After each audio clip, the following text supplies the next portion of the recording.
হ্যাঁ টেনশনে কিছু নাই, এগুলা চিন্তা না করিয়া তুই তোর বাপের গিয়া টাকা রেডি করতে কর, তাইলেই আছি। আপনি খালি টাকাটাই চিনলেন, ভালোবাসাটা আর চিনলেন না। আমি ব্যবসায়ী মানুষ, টাকা ছাড়া আর কি চিনবো? অমন মন আমি বহু ওজন দিয়ে মাইপা টেপা তারপর আইছি। তাই না? তো ঠ্যাঙ্গের অবস্থা কি, জায়গা মতো আছে? জায়গা মতো থাকলেও কি আর না থাকলেও কি, আমগো বাড়িতে কি আর কেউ ফল ফ্রুট নিয়ে আমগো দেখতে চাইবো? সাত কপালের ভাগ্য নিয়ে তো দুনিয়াতে আইসে ওই কারি না, আমগো তো পোড়া কপাল। তো তুই হুদাই ফাঁসি দিয়ে মরতে গেছিলি কি লিগা? বিষ খাই দিই। আমাকে সলিড হার্ট, এরকম চিল্লায় মার্কেট লড়ার স্বভাব আমগো নাই। ভেজাল বিষ খায় মরণের ঢঙ্করণের শখ আমগো নাই, আমরা ওরকম না। তাই আমিও কিন্তু মার্কেট ছাড়ি নাই, দেখতে গেছিলাম গুরু তোর অসুস্থ শুই না, তাই বলে ভাবিস না যে টাকা ছাড়াই কারিনারে আমি গলায় লটকায় ফেলাম। হ্যাঁ জাস্ট মানবিক কারণে দেখতে গেছি, এছাড়া আর কিছুই না। যাক, বিষয়টা মানবিক পর্যন্ত থাকলেই ভালো। কারিনা তো ওর তো কোনো ভরসা নাই, ওরা বিশ্বাস করন যায় না, আবার কি করে কোন থেকে কোন দিকে লয়ে যায় বলা যায় না।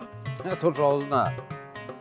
আমি গুড্ডি না আর ওর হাতে নাটাইও নাই যে টান দিব আর আমি গোত্তা খেয়ে গিয়ে ওর কোলের উপরে পড়লাম। বিষয়টা তো এত সহজ না।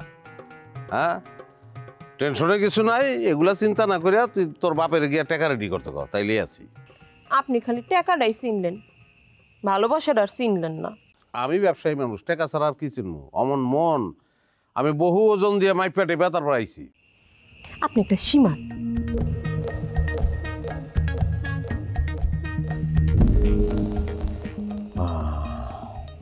কে সুরুজ? কাকা আসসালামু আলাইকুম, কেমন আছেন? ওয়ালাইকুম সালাম। আছি, ভালোই আছি। তুমি কি লেকচারিকে বাইট গেছিলে? না, আমি গেছিলাম ওই কারিনারে দেখতে, ওর অবস্থা তো গুরুতর। তাই অঙ্গ নাইনাইয়ের অবস্থাও খুব গুরুতর। নাইনাই তো এক সময় নাই হয়ে গেছে, 20 মিনিট পর ডাক্তার আইসে তারপর হার্টবিট পাইছে। তো এই খারাপ কি? 20 মিনিট অন্তত মৃত্যু দূতের লগে সাক্ষাৎ হয়েছে, খারাপ না তো।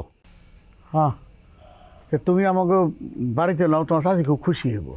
না কাকা, সময় তো বইরে রয়েছে। কাকি তো কয়দিন পর পর এই পরপারের বিচার লেগে খারায়, তো ওইরকম অবস্থা হইলে আবার আসুন না কাকা। জায়গা আসসালামু আলাইকুম। ওয়ালাইকুম সালাম।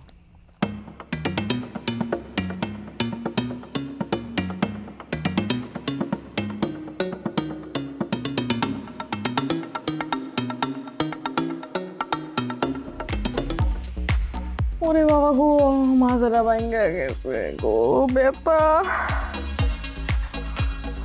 মা। হ্যাঁ সেমরি, ইরাম করে শুয়ে আছিস কেন? ডাক্তার কি করেছে তোরে? সোজা হয়ে শুতে কয়নি? হ্যাঁ, মাজা ব্যথা কি জিনিস সেটা আমার চেয়ে ভালো কেউ জানে না। সোজা হয়েছ, একেবারে টান টান সোজা হয়েছ, নালি পরে কিন্তু আমার মতো অবস্থা হয়ে যাবে নি। সোজা হয়েছ।